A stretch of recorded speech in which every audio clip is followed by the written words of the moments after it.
जय माता दी मित्रों, मेरा नाम पंडित प्रकाश जोशी। स्वागत है मेरे YouTube फेसबुक चैनल एस्ट्रो आज में। मित्रों, आज हम चर्चा कर रहे हैं मेष राशि के नवंबर के मंथली राशि फल के बारे में। एरीज मेष राशि जिनके स्वामी मंगल होते हैं, नवंबर का महीना उनका कैसा जाएगा, कैसी रहेगी धन की, स्वास्थ्य की, उनके परिवार की, उनके दाम्पत्य की, उनके कैरियर की, उनके नौकरी की, उनके व्यापार की स्थिति, इस कार्यक्रम में हम डिटेल में चर्चा करेंगे। नवंबर के महीने में ही 15 नवंबर को शनिदेव मार्गी भी हो जाने वाले हैं, तो उसका क्या प्रभाव रहेगा, क्या असर आएगा शनि के मार्गी होने पे मेष राशि पे, इस कार्यक्रम में हम डिटेल में चर्चा करेंगे। सबसे पहले हम मंथली राशि फल की कुंडली का आकलन कर लेते हैं। ये मेष राशि की कुंडली है, याद रखिएगा। और बृहस्पति नवंबर में द्वितीय स्थान यानी जहाँ सेकंड लिखा है वहाँ पर धन भाव भी होता है, जिह्वा भाव भी होता है, और स्पेशली इसको धन भाव कहा जाता है। यहाँ पर बैठे हैं मंगल आपके चतुर्थ भाव में, जहाँ 4 है वहाँ मंगल बैठे हैं, तो प्रॉपर्टी से संबंधित कोई ना कोई कार्य जरूर करवाएगा, या कहीं ना कहीं कुछ ना कुछ तो मंगल, क्योंकि भूमि का कारक है, तो कुछ ना कुछ प्रॉपर्टी घर से संबंधित रेनोवेशन टूट फूट आप कराने वाले हैं। साथ ही साथ केतु आपके 6ठे भाव में बैठे, सूर्य और चंद्रमा दोनों के दोनों आपके सप्तम भाव, लव, रिलेशन, दाम्पत्य भाव में बैठे। तो भाई ये तो आधा महीना खराब और आधा महीना अच्छा करने वाले हैं। कुछ सावधानियां भी है, यदि आप शादीशुदा है या आप रिलेशन में, तो इस कार्यक्रम को पूरा जरूर देखिएगा। शुक्र और कहीं ना कहीं बुध अष्टम भाव में बैठे हैं, और अष्टम भाव में शुक्र और बुध दोनों ही ग्रह बेस्ट रिजल्ट देते हैं। हालांकि ये वृश्चिक राशि में बैठे हैं जो कि थोड़ा शत्रु राशि है, तो 50% अच्छा, 50% आपको खराब रिजल्ट देंगे। वो क्या देंगे इसके बारे में मैं चर्चा करेंगे इस वीडियो के अंदर। साथ ही साथ लाभ भाव के अंदर शनि बैठे हैं, 15 नवंबर के बाद मार्गी हो जाएंगे। ये आपके जीवन में काम से संबंधित, डीलिंग से संबंधित, लाभ से संबंधित, इन्वेस्टमेंट से संबंधित बहुत सारे रास्ते खोल देंगे, जैकपॉट खोल देंगे आपके लिए शनिदेव 15 नवंबर के बाद। राहु आपके 12वें भाव में बैठे हैं। 12वें भाव में राहु बहुत अच्छा नहीं कहा जाता, ऐसे में अस्पताल के चक्कर लगते हैं। अब क्या होगा, या डॉक्टरों के चक्कर लगते हैं, वो क्या स्थिति होगी इस कार्यक्रम में चर्चा करेंगे। सबसे पहले हम डिटेल में चर्चा कर लेते हैं मेष राशि वाले जातक और जातिकाओं के स्वास्थ्य के बारे में। तो स्वास्थ्य के बारे में बात करें तो स्वास्थ्य के जो स्वामी हैं वो मंगल है, और मंगल चतुर्थ भाव में बैठे हैं, कर्क राशि में बैठे हैं। मंगल जो चतुर्थ भाव में बैठे हैं, तो कहीं ना कहीं हेल्थ की दृष्टि से बहुत अच्छी स्थिति नहीं है। यहाँ पर मंगल का बैठना और चंद्रमा की ठंडी राशि में बैठना, तो कहीं ना कहीं देखा जाए आपको, और साथ ही साथ देखा जाए तो सूर्य और चंद्रमा की सप्तम दृष्टि आपकी राशि पे आ रही है, यानी सूर्य भी नीच के बैठे हैं, तुला राशि में नीच के होते हैं, चंद्रमा भी नीच के हैं, अब इनकी दृष्टि आपकी राशि पे पड़ रही है। तो 1 तारीख से लेकर 16 नवंबर तक मित्रों आपको कहीं ना कहीं बीपी की प्रॉब्लम रह सकती है, आपको छाती में दर्द की प्रॉब्लम, एसिडिटी की प्रॉब्लम, नेत्र की प्रॉब्लम, या थोड़ा वीकनेस, चक्कर आने की समस्या कुछ मेष राशि वाले जातक जातिकाओं को रह सकती है, क्योंकि आपकी राशि के स्वामी भी डाउन है।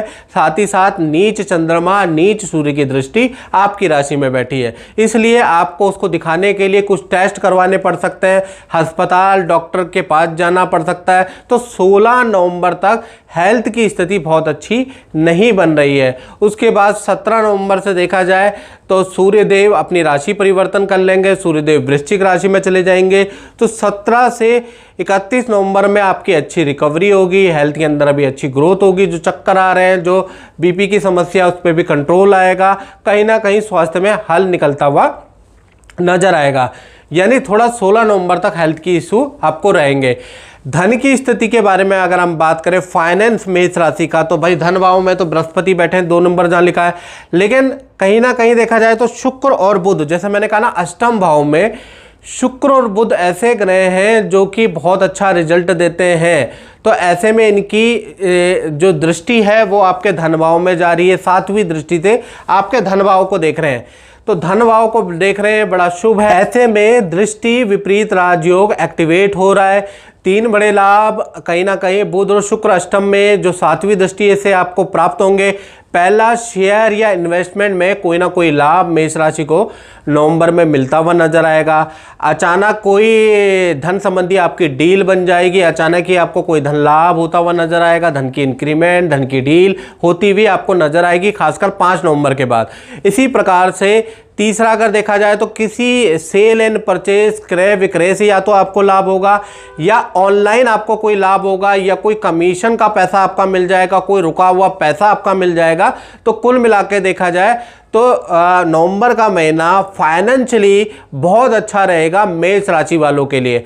इसी प्रकार से परिवार भाव के बारे में बात कर लेते हैं। तो परिवार भाव के स्वामी चंद्रमा है, चंद्रमा सूर्य के साथ बैठे हैं। तो परिवार भाव नवंबर के महीने में 2 भागों में बढ़ता है मित्रों। 1 तारीख से लेकर 10 नवंबर तक माता पिता को चोट लग सकती है, माता पिता को हेल्थ के इशू, क्योंकि चंद्रमा भी नीच के हैं, सूर्य भी नीच के हैं। तो कहीं ना कहीं परिवार के सदस्य को कफ एंड कोल्ड की प्रॉब्लम, माता पिता को प्रॉब्लम, यानी परिवार में बीमारी का असर रह सकता है 10 नवंबर तक। 11 तारीख से 30 नवंबर के बीच में छोटा मोटा घर का रेनोवेशन का योग बनता है, घर के सदस्यों के साथ में समय बिताने का योग बनता है, घर के सदस्यों के साथ में कहीं ना कहीं आप जा सकते हैं कहीं पार्टी फंक्शन में। और 11 नवंबर के बाद 30 नवंबर के बीच में योग बनता है, यानी 10 नवंबर के बाद स्थिति ठीक है। अब बात करते हैं मेष राशि वाले उनकी जिनकी संतानें हैं, चाहे छोटी है चाहे बड़ी है। तो भाई 2 भागों में संतान भाव भी बढ़ती है। 1 तारीख से लेकर 16 नवंबर में देखा जाए, चाहे छोटी संतान हो चाहे बड़ी संतान हो, आपको ENT की समस्या आपकी संतान को रह सकती है। पेट संबंधी प्रॉब्लम, उल्टा सीधा खाने के कारण छोटी बड़ी संतान को फूड पॉइजनिंग हो सकती है, एसिडिटी, खट्टी डकार की प्रॉब्लम हो सकती है। यानी हेल्थ के लिए 16 नवंबर तक स्थिति बहुत अच्छी नहीं है। करियर में भी एकाग्रचित्ता रहेगी, बार बार आप टोका टाकी करते रहेंगे, बार बार आप परेशान रहेंगे। संतान के झूठ से, संतान के आलसपन से, संतान की जवाबदेही से आप परेशान रहेंगे। यानी 16 नवंबर तक संतान के पीछे लगना पड़ेगा, चाहे छोटी संतान है चाहे बड़ी संतान है, और कहीं ना कहीं उनको हेल्थ के इशू भी रहेंगे। इसके बाद 17 तारीख से 30 नवंबर के बीच में सूर्य देव नीच राशि से निकलकर वृश्चिक राशि में चले जाएंगे। यहाँ पर संतान को अपने किए गए काम में कुछ अच्छा रिजल्ट मिलता हुआ नजर आ रहा है, एग्जाम में अच्छा रिजल्ट मिलता हुआ नजर आ रहा है, कार्य में सफलता मिलेगी संतान को। और करियर विद्या के लिए यहाँ से समय ठीक है, यानी आधा महीना संतान के लिए खराब है, चाहे हेल्थ है चाहे उनकी करियर है चाहे विद्या है, और आधा महीना अच्छा रहने वाला है। मेरा नाम डॉक्टर शाहिद लोधी है। मेरी अपनी तंजानिया में प्राइवेट प्रैक्टिस है, जो कि कुछ दिनों से अच्छी नहीं चल रही थी। लेकिन मैंने जब से प्रकाश पंडित जोशी के कहने पर चला और जैसे जैसे वो मुझे बताते गए वैसा वैसा मैं करता गया, आज मेरे पास नंबर ऑफ पेशेंट भी बढ़ गए हैं और मैं अपने परिवार के साथ सुखी जीवन व्यतीत कर रहा हूँ।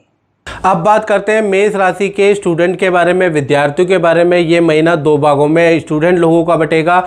1 तारीख से लेकर 16 नवंबर के बीच में ENT की प्रॉब्लम रहेगी, थोड़ी आपको कमजोरी रहेगी, वीकनेस आप महसूस करने वाले, यानी हेल्थ से संबंधित समस्या रहेगी। कोई वस्तु चोरी, हानि या खराब हो सकती है, उसके योग आपके बनते हैं। यानी 16 नवंबर तक स्टूडेंट के हर काम में थोड़ी गड़बड़ी सी आप महसूस करेंगे, क्योंकि यहाँ पर सूर्य नीच राशि के हैं। 17 तारीख से लेकर और 30 नवंबर के बीच में सूर्य वृश्चिक राशि में ट्रांजिट कर जाएंगे, ये स्थिति बहुत अच्छी है। करियर में आपको कोई ना कोई आपके किए गए काम के लिए, किए गए प्रयास के लिए, किए गए इंटरव्यू के लिए आपको कोई ना कोई खुशखबरी प्राप्त होगी।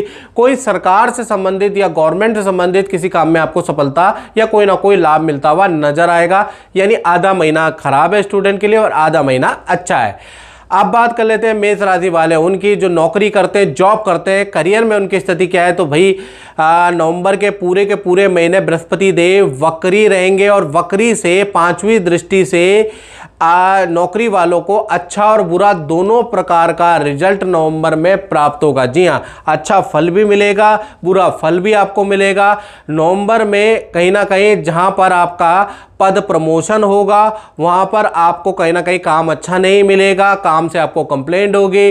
जहां पर आपको काम अच्छा मिलेगा, अच्छी डीलें होंगी, वहां पर आपका पद प्रमोशन के योग नहीं बनेंगे। यानी एक काम आपका अच्छा होगा और एक तकलीफ आपके साथ में लगी रहेगी। रहेगी, कहीं पर सेल बहुत अच्छी होगी, लेकिन आपकी लड़ाइयाँ होंगी, सीनियर से लड़ाइयाँ होंगी जो, और कहीं ना कहीं कलीग से लड़ाइयाँ होंगी, ऐसी स्थिति होगी।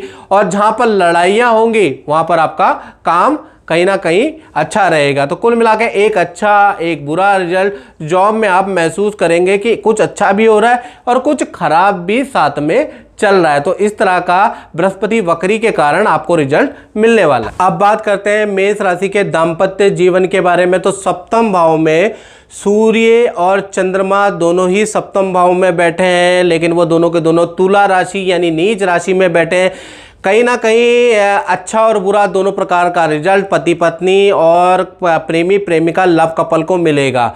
तो 1 तारीख से लेकर 16 नवंबर तक देखा जाए तो पति पत्नी हो, चाहे लव कपल हो, या आप किसी भी रिलेशन में बंधे हुए हैं, चाहे परमानेंट रिलेशन है मित्रों, चाहे टेम्परेरी रिलेशन है, कहीं ना कहीं रिलेशन में 16 नवंबर तक वाद विवाद रहेगा।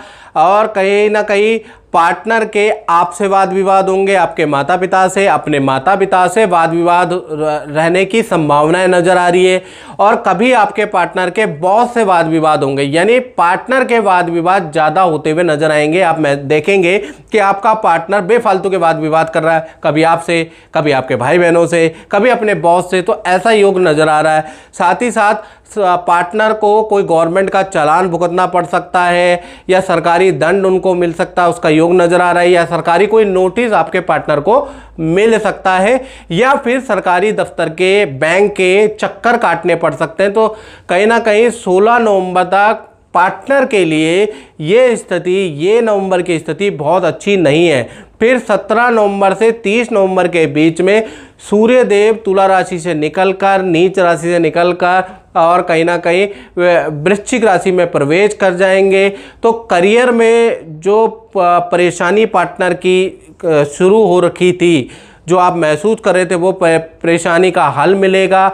करियर में परेशानी खत्म होगी। सूर्य वृश्चिक राशि में प्रवेश से रिलेशन में भी सुधार होता हुआ नजर आएगा। और पार्टनर के साथ में नदी, पहाड़, समुद्र की यात्रा आप करते हुए नजर आएंगे। यानी आधा महीना रिलेशनशिप के लिए अच्छा है और आधा महीना रिलेशनशिप के लिए खराब है। इसी प्रकार से हम बात कर लेते हैं मेष राशि वाले उनकी, जो अपनी फैक्ट्री, दुकान यानी अपना काम करते हैं। तो उनका महीना भी 2 भागों में बढ़ता है। 1 तारीख से लेकर 15 नवंबर तक कर्मचारी की टेंशन रहेगी, काम भी बहुत मंदा रहेगा, ना के बराबर रहेगा, खर्चे आपके बढ़ जाएंगे, मशीनरी पे खर्चा रहेगा, अचानक होने वाले नुकसानों पे खर्चा रहेगा, पेनल्टी का भुगतान करना पड़ेगा। तो कुल मिलाकर 15 नवंबर तक इनका आमदनी अठन्नी और खर्चा रुपया, कहावत है ना, वो वाली स्थिति व्यापारी और अपने काम करने वालों की रहेगी। फिर 16 तारीख से लेकर 30 नवंबर के बीच में अचानक शनिदेव मार्गी हो जाएंगे। बड़ी कंपनियों से आपको कॉन्ट्रैक्ट मिलेगा, बड़ी कंपनी आपसे कॉन्टैक्ट करेगी, फ़ोन के माध्यम से, व्हाट्सएप के माध्यम से आपसे इंक्वायरियाँ लेंगे, आपसे बड़ी डील करेंगी, टाई अप करेंगे और काम में तेजी आएगी। तो 15 दिन व्यापारियों के लिए बहुत खराब है और 15 दिन व्यापारियों के लिए बहुत अच्छा है। तो मित्रों, इस कार्यक्रम में बस इतना ही। मुझे दीजिए इजाज़त। जय माता दी। आजकल हमारे पास बड़े संस्थान में फ़ोन आ रहे हैं कि गुरुजी इस नंबर से हमें व्हाट्सएप आया है, इस नंबर से हमें कॉल आया है, आपका नाम ले रहे हैं और नंबर अलग है। तो मैं आपको बता दूं, इस तरह के प्रलोभन में बिल्कुल ना पड़े। और आपको के सामने ये प्रस्तुत नंबर है, देख लीजिएगा, यही नंबर हमारे हैं। वैसे YouTube में एक ही नंबर दिया जाता है, ये देखिएगा 7210124289। ये जो नंबर मैंने दिया है, इस पे आप अपना नाम, date of birth, time of birth भेजते हैं। ये नंबर मित्रों हमारा 100% ओरिजिनल है। उसके बाद ये जो नंबर आ रहे हैं, जो 72101 की सीरीज़ में आप देख रहे हैं, इन नंबर से हम कॉल करते हैं आपको, ठीक है। अलग अलग नंबर से मैं कॉल करता हूं ताकि एक ही नंबर में इतने सारे व्हाट्सएप ना हो जाए, इतने सारी चीज़ें ना हो जाए। तो हम अलग अलग दिन मैं अलग अलग नंबर पे आपसे टेलीफोनिक बात करता हूं। तो नंबर देख लीजिए, आप इन नंबरों को सेव रख लीजिए, इसका स्क्रीनशॉट ले लीजिए।